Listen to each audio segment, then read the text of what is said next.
Good morning. So this feast day, a few years ago, Pope Francis elevated the memorial of Mary Magdalene to the Feast of Mary Magdalene, which is pretty beautiful and significant that she has deserved this she's deserved it to be a feast. I'll just say that. So, what is this feast? I'm going to put it this way, and this is what I want to reflect on this morning. This is the feast of a heart filled with desire and longing. That's who she is. She's a woman filled with desire and immense longing. So when we first meet Mary Magdalene in the scriptures, we find out that she is one from whom Jesus has driven out 7 demons, 7 devils.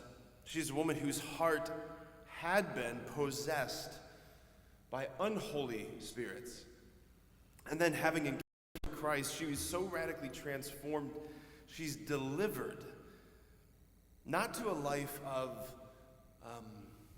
satisfaction, but she's delivered into a life of something so much more, a life of unrelenting thirst, a life of immense longing.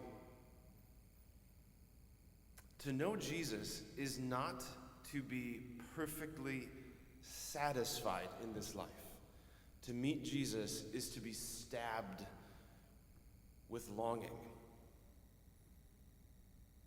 That's what happened to her.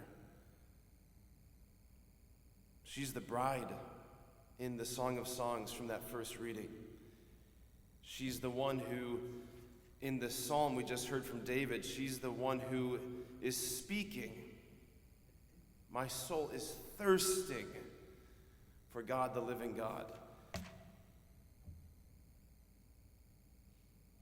Her thirst drove her to be near to Jesus and to never leave his side, not even in death. She's the one who stood weeping and at a loss beneath his cross.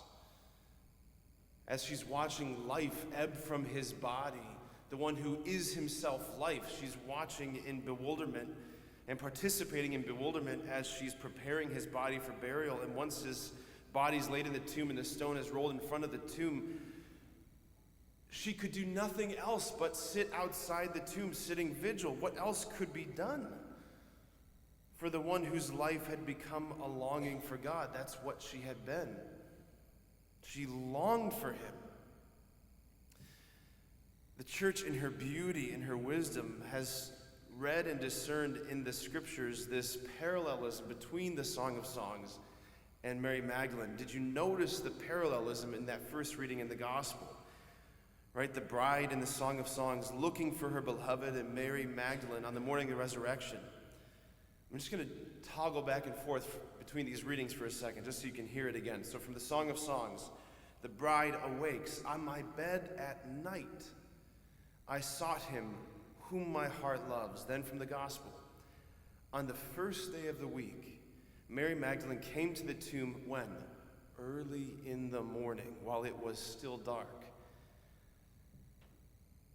From the Song of Songs, I sought him, but did not find him. From the Gospel, she saw the stone removed from the tomb, but she did not find him. The bride from the Song of Songs says to herself, I will rise and then go about the city, in the streets and crossings. I will seek him whom my heart loves. What does Mary Magdalene do? She runs and goes to Simon Peter and to the other disciple whom Jesus loved and told them, they have taken the Lord from the tomb and went, and we do not know where they put him. From the Song of Songs, we hear this. I have to find it. From the Song of Songs, we hear this. The watchmen came upon me as they made their rounds of the city. The watchmen. Biblically speaking, what do we see in the Old Testament? The angels being referred to as the watchers, right? Ye watchers and ye holy ones. Think of that hymn. Who does Mary run into at the tomb? The watchmen, the angels, right? The angels. From the Song of Songs, I had hardly left them, the watchmen, when I found him, whom my heart loves. Now back to the gospel. Where are we in this moment? We're in the garden of the resurrection. Peter and John have departed. Mary's sitting there alone in stunned silence, and then this man approaches, right? It's Jesus, though she doesn't recognize that it's Jesus. Who does she think it is? She thinks it's the gardener. She thinks it's the gardener. look at this through biblical lenses. Where are we? We are in a garden. We're in the new Eden.